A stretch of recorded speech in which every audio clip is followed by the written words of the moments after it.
안녕하십니까, 이진우입니다. 변동금리를 낮은 고정금리로 바꿔주는 안심전환대출을 정부가 좀 더 문턱을 낮추고 대상을 더 확대한다는 계획인데요. 이 안심전환대출도 여기에 들어가는 재원을 마련하는 과정에서 요즘 안 그래도 시끄러운 채권 시장에 더 안 좋은 영향을 줄 수도 있다는 우려도 함께 나옵니다. 이게 어떤 구조 때문에 그렇게 되는 건지 자세하게 들어보겠습니다. 요즘 주식시장에는 현물 배당을 하는 회사가 늘어나고 있습니다. 이 현물 배당이라는 건 뭐고 왜 하는 건지, 요즘 늘어나는 이유는 뭔지도 짚어보겠고요. 시중금리 다 오르는데 청약통장의 이자는 왜 아직도 제자리냐는 지적이 있었던 바로 그 청약통장의 이자가 6년 만에 오릅니다. 이 소식도 간단히 챙겨 들어보죠. 10월 9일 수요일 손에 잡히는 경제, 광고 잠깐 듣고 시작합니다. 경제 뉴스들 정리해 보겠습니다. 오늘은 박세훈 작가 그리고 한국경제신문 이슬기 기자 두 분 나와 있고요. 그리고 휴가 간 김현우 소장님 대신해서 한국경제신문 나수지 기자, 이렇게 세 분과 좀 더 오붓하게 시작해 봅니다. 어서 오십시오. 네, 안녕하세요. 박 작가님, 주택청약통장 이자율 제자리다. 네. 이건 안 올리나? 네. 이런 말씀을 전해주신 적이 있는데, 그렇습니다. 그 방송 정부가 들은 모양입니다. 올라가네요. 그렇습니다. 지금은 청약통장에 가입하고 2년 지나면 연 1.8% 이자를 주고 있는데요. 앞으로는 2.1%를 줍니다. 1.8 하다가 2.1. 0.3%포인트 올라가는 거죠. 청약통장에 1,000만 원을 넣어두고 있으면 지금은 연이자가 18만 원인데 앞으로는 21만 원이 된다. 그런 얘기입니다. 다만 어제는 이렇게 올리겠다고 발표만 한 거고요. 국토부에 확인을 해보니까 남은 행정 절차들이 좀 있어서 요거 다 마무리되면 11월 21일에서 25일 사이 그 주쯤에 이제 이자가 올라간다고 합니다. 그동안 기준금리는 계속 오르고 있는데 청약통장 이자는 6년 전에 머물고 있다는 비판이 많았죠. 저희도 몇 번 얘기했었고. 그래서 국회에서는 기준금리에 연동을 해서 이자를 정하자, 이런 법안도 발의가 돼 있는데 여론의 압박이 커지니까 정부가 결국 올리기로 한 것 같습니다. 다만 0.3%포인트 오르는 거면 오르는 폭이 너무 적은 거 아니냐라고 생각하는 분들도 많으실 것 같습니다. 지금 시중금리 올라가는 거 보면. 여기에 대해서 국토부는 이렇게 답을 했습니다. 주택청약통장으로 들어오는 돈으로 정부가 사정이 좀 어려운 분들에게 낮은 금리로 대출을 해주고 있는데 청약통장 이자를 올리게 되면 사정이 어려운 분들에게 해주는 대출의 이자도 올려받아야 된다. 그런 점을 고려해서 시중금리가 올라가는 것만큼 청약통장 이자를 올리긴 건 어렵다. 이렇게 답을 했어요. 내년에 상황 봐서 다시 조정할 수 있다고는 하는데 요건 또 내년 돼봐야 아는 거고요. 그렇군요. 보통 다른 나라에서는 이런 지원을 세금 걷어서 세금 어려운 곳에 쓰는 걸로 해주는데 우리나라는 낮은 금리로 예금이나 채권을 유치해서 그걸 또 빌려주는 그렇습니다. 그런 방식을 쓴다는 거죠. 이슬기 기자님, 정부가 안심전환대출 자격 요건을 완화한다는 뉴스가 있었어요. 이게 아마 변동금리를 고정금리로 바꿔주는 건데 신청자가 적다 보니까 문턱을 좀 낮추는 것 같은데, 이 조치가 채권 시장에는 안 좋은 영향을 줄 거다, 이런 걱정이 나오는 모양이죠? 네, 그렇습니다. 안심전환대출은 방송에서도 여러 번 언급이 됐죠. 변동금리로 받은 거를 이제 주택담보대출을 상대적으로 저렴한 고정금리로 바꿔주는 거고, 월요일부터 신청 대상이 확대가 됐는데요. 정부가 지금까지 나간 안심전환대출이 4조 원 규모인데 내년까지 50조 원 정도로 나가게끔 정책을 시행하겠다고 얘기를 했습니다. 거의 10배가 넘는 규모입니다. 이거는 어떤 구조로 바꾸는 거죠? 그냥 바꾸면 될 것 같기도 하고, 신청을 많이 받아서 변동금리 대출 받으신 분들이 꽤 있을 테니까 조건만 좋은 걸로 해주면 고정금리로 바꾸시는 것들은 할 텐데, 이게 무슨 재원이 필요한 건가 봐요. 그리고 채권 시장에도 좀 영향을 줍니까? 네, 그렇습니다. 이 돈을 어떻게 마련하느냐, 그 과정에서 채권 시장에도 영향을 미치게 되는 건데요. 그 과정이 조금 복잡을 해갖고 차근차근 좀 말씀을 드려보겠습니다. 우선 변동금리로 받으신 분들이 은행에 가서 저 이 주담대를 고정금리로 갈아탈래요 라고 말씀을 하실 텐데요. 은행 입장에서는 이 주택담보대출이라는 게 만기가 1, 2년짜리도 아니고 10년, 20년으로 너무 길거든요. 그러면 원금을 몇 년 후에나 받을 텐데 은행 입장에서는 현금이 너무 오래 묶일 수 있는 것 같다는 거죠. 그래서 당장 지금 다른 사람들한테 대출을 많이 내줘서 돈을 많이 벌고 싶은데 그러지 못하게 된다는 겁니다. 그래서 은행이 뭘 하냐 하면은 이 대출금을 회수할 수 있는 권리를 채권으로 만듭니다. 그리고 이 채권을 주택금융공사에서 파는 거죠. 그러면은 당장 현금을 손에 쥘 수 있게 되는 겁니다. 근데 그러면 이제 그걸 산 주택금융공사는 어떻게 하느냐 예. 하면은 그렇게 산 채권들을 또다시 모아서 MBS라는 증권으로 하나 또 만들어서 다시 기관 투자자들에게 팝니다.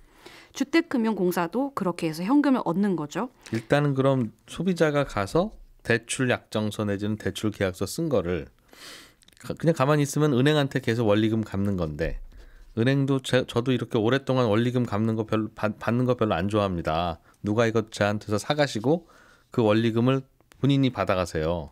그런 거라는 거죠? 네, 그렇습니다. 그래서 그걸 증권으로 MBS로 만들어서 그걸 또 이제 기관 투자자한테 판다. 예. 그럼 기관 투자자 입장에서는 이걸 왜 사냐 하면은 MBS라는 채권을 들고 있으면은 따박따박 주택담보대출 이자가 들어온다는 겁니다. 예. 그래서 이 기관 입장에서는 오랜 기간 안정적으로 이자를 받을 수 있는 상품을 사는 거나 다름이 없게 되는 거죠. 이렇게 해서 각자 뭐 은행이고 주택금융공사고 기관 투자가도 각자 유리하게끔 이제 대출금을 돌리는 건데 네. 그렇게 되다 보니까 안심전환 대출이 수요가 늘어나면 늘어날수록 MBS 발행량이 늘어날 수밖에 없는 구조가 되는 겁니다. 결국은 이 MBS라는 채권 사시는 분의 그 돈으로 소비자한테 대출해주는 구조인 거네요. 그렇습니다. 예. 그래서 MBS 같은 경우에는 주택금융공사가 발행을 하지 않습니까? 네. 근데 아무래도 이제 공공기관이 낀 상품이다 보니까 다른 상품보다 더 신뢰도가 높거든요. 예. 그러면 이제 다른 채권들은 이제 MBS보다는 금리를 더 줘야 팔리는 그런 상황이 되는 거죠. 그러면 안 그래도 지금 채권 금리가 올라서 문제인데 이 MBS 발행량이 늘어나면 늘어날수록 이 상황에 기름을 부을 수 있다라는 내용이 되는 거고요. 그래서 금융당국이 이게 또 생각이 있어서 은행이 MBS 발행 물량의 일부를 일정 기간 의무 보유해라라고 얘기를 했습니다. 예. 지금 한 5년 정도 보유하는 걸로 얘기가 되고 있는 것 같은데 근데 사실 이것도 문제인 게 물론 은행이 뭐 10년, 20년짜리 주택담보대출을 껴안고 있는 것보다는 5년짜리 MBS를 껴안는 게 낫긴 낫습니다. 그래도 어쨌든 은행 입장에서는 5년 동안 또 돈이 묶여버리는 점은 변하지가 않거든요. 예. 그 은행은 또 다시 현금이 필요해진다는 거죠. 아하, 지금 MBS를 발행해서 시중자금으로 하려고 했더니 잘 안 팔릴 것 같으니까 이걸 또 은행이 사라는 겁니까? 네, 그렇습니다. 은행은 원래 그 제가 대출해준 대출 약정서 잘게 찢어서 만든 건데 그거 다시 저보고 사라고요? 라는 질문을 할 텐데 대신에 이제 만기가 좀 짧아지니까. 예. 근데 그렇게 되면 은행 입장에서 현금을 마련하기 위해 뭘 하느냐 하면 이미 갖고 있는 채권을 팔게 될 거라는 거죠. 네. 그럼 결국에 이 과정에서 또다시 채권 금리가 급등하는 문제가 생기게 됩니다. 그리고 또 MBS 금리가 이게 이렇게 해서 뛰면 뛸수록 주택금융공사가 역마진에 시달린다는 문제도 생기거든요. 네. 한 5% 이자 붙여갖고 MBS를 발행해 놓고서는 뭐 3.8에서 4% 금리로 안심전환 대출을 내줘야 하니까 손해가 커지는 거죠. 소비자들은 서민들이니까 서민들께는 좀 저렴한 고정금리를 해주려고 했던 건데 그 저렴한 고정금리를 가지고 밖에 나가서 혹시 이 금리 받으시고 그냥 돈 빌려주실 분 하면 손 안 된다는 얘기군요. 그렇습니다. 중간에서 정부가 또 보태주고. 네. 이게 고정금리 그냥 바꾸는 거 아니라 시중에서 그 자금을 당겨와야 되는 거니까. 그래서 이건 좀 그럼 걱정이 되긴 할 텐데 채권 시장에서는 물량이 워낙 많으니까. 네. 좀 대안들이 나오고 있습니까?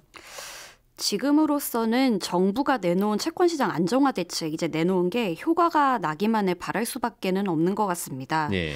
일단 안심전환 대출을 은행들이 받으면은 MBS가 발행되기까지는 한 3개월에서 5개월 정도 이제 시간이 걸리거든요. 예.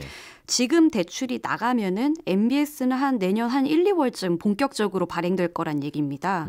그때까지는 정책이 어떻게든 효과가 나기를 바라야 되고요. 또 하나는 되도록 해외에서 좀 많이 MBS를 발행을 해갖고 자금을 조달하겠다는 겁니다. 네. 그래야지 국내 채권 시장에 영향을 좀 덜 미칠 수 있다. 그런 생각인 건데요. 다만 워낙 채권 시장에 요즘 이슈가 많았다 보니까 해외 채권 시장도 뭐 흥국 콜옵션 행사 뭐 이런 얘기도 많았잖아요. 예. 그래서 이런 대안들에 대해서도 불안해하는 목소리가 워낙 많은 것 같습니다. 아마 이게 이렇게 바꾸면 우리나라 가계부채 통계에서는 통계가 줄어들 거예요. 처음에는 은행이 빌려줬으니까 그거 다 가계부채로 잡혔을 텐데 은행은 그 빌려준 차용증을 다시 채권 시장에다 팔면서 이거 사가실 분 없습니까 하고 판다는 거잖아요. 네. 고정금리로 50조 원어치. 그럼 은행의 대출은 줄어들고 그러면 이제 가계대출은 50조 원이나 줄었네. 드디어 우리나라 가계부채 문제가 해결되나 보다라는 생각을 할 수는 있으나 결국은 뭐 은행에서 빌린 돈 시중에 채권 투자자한테 빌리는 걸로 바뀌는 거니까 네. 그게 뭐 그 수치로서 드러나는 것만큼 많이 달라지는 건 아닐 텐데 어쨌든 채권 시장에 또 돈 달라는 말이냐 한전채 돌아다니는 것도 힘들어 죽겠는데 라는 이야기도 들릴 법하네요. 좀 복잡한 구조군요. 그 안심전환대출 그냥 하면 될 것 같은데. 자, 나수지 기자님, 오늘 또 주식시장에서 현물 배당하려는 회사가 늘고 있다. 이 뉴스 갖고 오셨는데 이게 무슨 의미죠? 네, 뭐 회사의 이익을 주주들한테 나눠주는 게 배당이면 우리가 보통 생각하는 거는 회사가 번 돈을 떼서 주주들한테 나눠주는 거, 그게 현금 배당입니다. 네. 네, 현물 배당은 현금이 아니라 회사가 가지고 있는 주식이나 부동산 같은 걸 나눠주는 건데요. 뭐 주식이면 회사 주식 가지고 있는 거 줄 수도 있고 아니면은 회사가 가지고 있는 다른 회사 주식을 나눠줄 수도 있습니다. 근데 보통 주식시장에서는 대부분 나눠주기 편한 현금 배당을 하고 예. 현물 배당을 좀 찾아보기 쉽지가 않았는데 네. 이 최근 들어서는 회사가 가지고 있는 자회사 주식을 배당하는 기업들이 늘고 있는 거거든요. 혹은 나눠주기도 하고 아니면 회사 규정상 원래는 현금만 배당할 수 있었는데 예. 이제는 주식도 배당할 수 있도록 규정을 고쳐서 그럼 앞으로는 좀 나눠줄 것 같은 그런 회사들도 좀 많아지고 있습니다. 돈을 배당하는 게 아니라 뭐 자회사 주식이든 네. 갖고 있는 뭐 다른 거든 하여튼 물건으로 배당하려는 기업들이 늘고 있다. 네, 그렇습니다. 그러면 좋은 게 있어요? 왜 그렇게 하죠? 이게 뭐 회사마다 사정은 조금 다를 수 있는데 예. 요즘 들어서 특히 이렇게 많이 하려고 하는 이유는 이 한국거래소가 회사들한테 앞으로 자회사를 물적 분할, 그러니까 기존 회사가 이 자회사를 100% 지분 보유한 자회사로 떼어내서 쪼갠 다음에 네. 요거를 다시 상장할 때 그래서 원래 그 모회사 주주들을 보호할 수 있는 장치를 마련하지 않으면 상장 안 시켜줄 거야라는 방안을 올해 9월에 도입을 했거든요. 그러니까 이게 지난해 올 초 생각해 보시면 이 LG 에너지 솔루션이나 예. 카카오 자회사들 상장하면서 모회사 주식도 시장에 있고 자회사 주식도 시장에 있으니까 네. 기업 가치가 여기서도 평가받고 저기서도 평가받으니까 모회사 주주들만 주가가 손해를 보는 것 같다. 예. 이런 인식 때문에 그럼 한국거래소가 앞으로 자회사를 상장할 때는 좀 자회사의 주식을 모회사 주주들한테 좀 나눠주는 방법을 고민해봐라 네. 라고 했거든요. 근데 이렇게 한 다음에 처음으로 자회사를 쪼개서 상장하는데 허락을 받은 회사가 최근에 나왔습니다. 이 자동차 부품 업체인데 예. 이 회사가 지난달 말에 회사의 핵심 신사업이죠. 전기차 배터리 부분 사업을 떼서 만든 자회사를 상장하겠다라고 하면서 예. 앞으로 몇 년 동안 전기차 부품 자회사 요 주식을 모회사 주주들한테도 주겠다 이런 계획을 내놨는데 배당을 통해서 예, 현물 배당을 통해서 나눠주겠다라고 했는데 한국거래소가 그러면 오케이 그래서 심사를 통과하는 첫 사례가 됐거든요. 그러니까 이렇게 하면 되겠구나 하는 회사들이 늘어난 거고 예. 그래서 앞으로 자회사를 쪼개서 상장하려는 곳들이 우리도 자회사 주식을 모회사 주주들에게 좀 나눠주겠습니다 하고 나서고 있는 상황인 겁니다. 그렇군요. 자회사 알짜 자회사가 상장을 하면 그 모회사에 투자했던 투자자들은 나는 이 알짜 자회사가 참 좋아서 그렇다고 이 알짜 자회사는 상장도 안 돼 있으니 네. 사실상 이 알짜 자회사에 투자하는 기분으로 모회사에 투자를 한 건데 알짜 자회사가 딱 혼자 떨어져 나가서 상장을 하면 다들 거기로 몰려갈 거 아니냐 네. 하는 거겠죠. 네, 그렇습니다. 그래서 자회사 주식도 그럼 모회사한테 좀 줘라. 모회사 주주들한테 좀 줘라. 네. 미안하니까 힘들 것 같으니까 마음이. 그 좀 미안합니다 하고 그렇게 주면 된다는 겁니까? 다 주는 것도 아니고 일부 쪼개서 마치 잔치집에 그냥 국수 한 그릇 당신도 드세요 하는 것처럼 주는 걸 텐데. 네, 그게 좀 논란이 있는 부분입니다. 그러니까 국수를 줬는데 먹었는데 배가 안 부른 거죠. 예. 그러니까 이 자회사 주식을 받아서 생기는 이익보다는 쪼개기 상장 때문에 기존 모회사 주가가 훨씬 더 크게 떨어지는 경우가 좀 대부분이었습니다. 네. 그러니까 예를 들어서 이거는 지난 7월에 상장한 회사 사례인데요. 차량용 반도체 개발 회사가 있습니다. 근데 여기가 회사의 핵심 사업 부문 쪼개서 상장을 했는데 이 자회사가 상장하면서 모회사 주주들한테 이거 만약에 자회사 쪼개기 전보다 그 후에 주가가 7월이니까 연말까지 갔는데도 많이 떨어져 있으면 저희가 예. 자회사 주식을 좀 드리겠습니다. 이렇게 약속을 했는데 네. 이 자회사가 실제 상장한 다음에 보니까 모회사 주가가 주당 이전에는 6,000원이었던 게 최근에는 1,700원까지 떨어졌거든요. 네. 물론 뭐 시장의 영향도 있겠습니다만은 이 자회사 물적 분할 이후에 확 떨어진 거여서 이 자회사를 쪼개면서 모회사 주식 가치는 300억 이상 떨어졌는데 회사가 주주들한테 나눠주겠다고 약속한 자회사 주식 가치는 40억 정도입니다. 그러니까 결국 쪼개기 상장 때문에 모회사 주주들이 받는 피해는 훨씬 더 큰데 자회사 주식을 나눠주겠다는 계획만 밝히면 상장을 통과시켜주는 일종의 분위기가 형성이 됐고 예.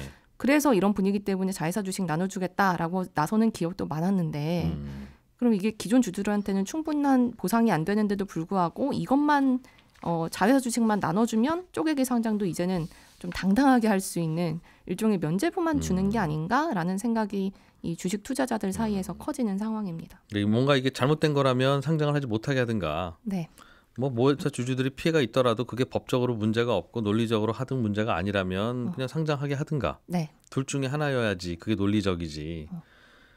상장을 시켜도 되는데 모회사 주주들이 시끌시끌하니까 그냥 조금 돈 띄워주고 대충 넘어갑시다 하고 이렇게 넘어가는 게 이게 무슨 원칙이냐 이게. 네. 그런 논란인가 봐요. 네, 그렇습니다. 불만이 커지고 있는 상황입니다. 그러게요. 그래서 그런 거 하려고 현물 배당을 하기로 정관을 바꾸는 기업들이 생기고 있다는 네. 거네요. 네, 그렇습니다. 그런 정관 바꾸는 거 보면 혹시 이 회사 자회사 상장하려고 하는가 하고 거꾸로 또 의심해 볼 수도 있겠네요. 네, 그런 생각도 할 수 있죠. 알겠습니다. 박 작가님 최근에 컨테이너선 운임이 계속 내려가고 있답니다. 그렇습니다. 1, 2년 전만 해도 이 컨테이너선이 저기 어디 저 바다에 또 빠지기도 해서 전 세계 물동량이 움직이지 않는 경우도 있었고 네. 컨테이너선 운임이 계속 올라가는 바람에 이게 문제다. 네. 그런 뉴스가 있었는데 한동안 신경 안 쓰고 있었던 사이에 많이 내려왔나 봐요. 다행히. 그렇습니다. 예. 그리고 내년에도 운임이 내려갈 거다 이런 전망이 나왔는데 여기 수출입은행 해외경제연구소에서 발간한 보고서 내용이거든요. 예. 여기서 내년 해운 시장이 어떻게 될 것 같은지 전망을 해보니까 해운 수요가 크게 줄 것 같다는 겁니다. 그러니까 배로 뭔가를 배달하려는 수요가 줄게 되니까 예. 해운 운임, 그러니까 배달료가 내려갈 거라는 거예요. 컨테이너선 배달료가 어느 정도 오르고 내리는지를 보여주는 지표가 있는데 그 지표를 보면 올해 상반기보다 지금 많이 내리고 있어서 21주 연속 하락세입니다. 예. 그동안 해상 배달료가 올랐던 이유가 미국으로 들어가는 항구가 정체가 되는 바람에 못 들어가서 배들이 그 앞에서 서성이다 보니까 배들이 부족했었던 거거든요. 예. 근데 이 정체가 지금 풀리고 있습니다. 근데 그런 와중에 경기 침체가 되면서 배달 물량 자체가 줄었어요. 그럼 예전보다 배들이 더 많이 돌아다니게 됐는데 실을 물량은 예전보다 줄고 있으니 예. 배달료가 떨어지는 거고 내년에는 이런 상황이 더 심해질 거라는 겁니다. 2021년에 해운업이 잘 되다 보니까 새로 배를 만들어 달라는 곳들이 많았거든요. 예. 그래서 그때 주문한 배들 중 일부가 내년에 나오게 됩니다. 그러면 지금보다 배가 더 많아지게 됩니다. 그런데 실어나를 짐은 좀 줄어든다 더. 그렇습니다. 그래서 내년에도 운임이 크게 떨어질 것 같다라는 게 보고서의 주요 내용입니다. 실어나를 짐이 내년에 줄어드는 이유는 원래 이런 짐들이라는 건 나라와 나라 사이에 무역을 하게 되면 필요한 그렇죠. 배이기도 하고 그럴 때 돌아다니는 짐들인데 네. 미국에서 필요한 건 미국에다 공장 지어서 미국에서 만들어라. 네. 메이드 인 아메리카. 그렇죠.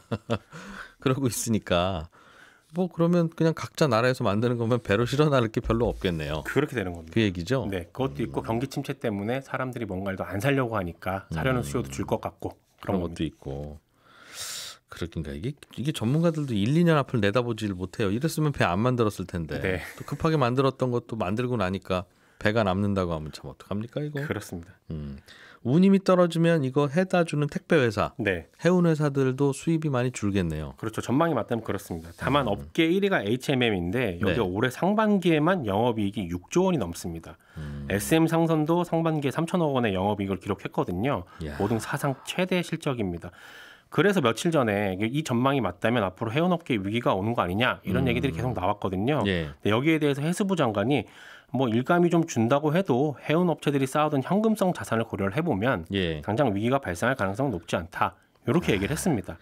근데 한 가지 생각해 볼 점은 그럼 이런 기업들은 기업 가치를 어떻게 매겨야 하는가?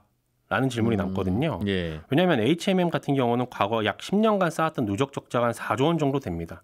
매년 4천억씩 평균 손해보던 회사인데. 그렇습니다. 근데 예. 올해 상반기에만 제가 조금 전에 말씀드렸듯이 영업이익이 6조 원이에요. 와. 그럼 상반기 장사로 누적 적자를 갚고도 남는 거잖아요.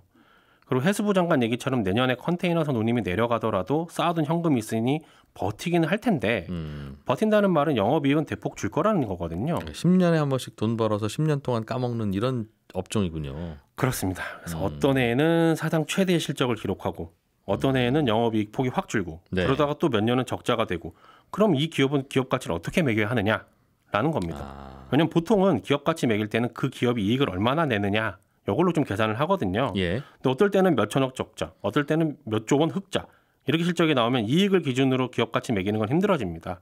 그래서 이렇게 경기에 따라 이익하고 손해가 춤을 추는 기업은 순자산으로 기업 가치를 매기기도 하거든요. 이 기업 다 팔고 빚잔치 끝내고 청산하면 돈 얼마나 남는지. 그렇습니다. 예. 그런데 이 순자산이라는 것도 명확하게 딱 떨어지진 않아요. 과연 이 기업의 순자산이 얼마나 되는가라고 물었을 때 이게 변동이 좀 어느 정도 있긴 하거든요. 근데 또 생각을 해보면 이 해운업뿐만 아니라 뭐 반도체, 조선, 건설, 철강, 화학 대부분 이런 산업들이 경기 타는 산업이죠. 그러다 보니까 기업 가치를 제대로 못 매기게 되고 기업 가치를 제대로 못 매기다 보니까 주식 시장에서 기업 가치가 좀 낮게 평가되는 영향도 있습니다. 그렇군요. 삼성전자도 대체로 그런 회사인데 네. SK 하이닉스도 그렇고 그렇죠. 언제는 막 수십 조씩 벌고 언제는 잘못하면 적자일 것 같은데요. 네. 이러기도 하고 그런 회사들이 말씀하신 대로 기업 가치 매기가 참 어려운데 우리는 그냥 제일 큰 회사니까 네. 하고 그냥 사죠. 그렇습니다. 많이 내렸네 싶으면 또 사고. 네. 네, 오늘 나수지 기자, 이슬기 기자, 박세훈 작가 이렇게 세 분과 함께 경제 뉴스 정리해봤습니다. 저는 11시 5분에 손에 잡히는 경제 플러스에서 또 한 번 인사드리러 오겠습니다. 이진우였습니다. 고맙습니다.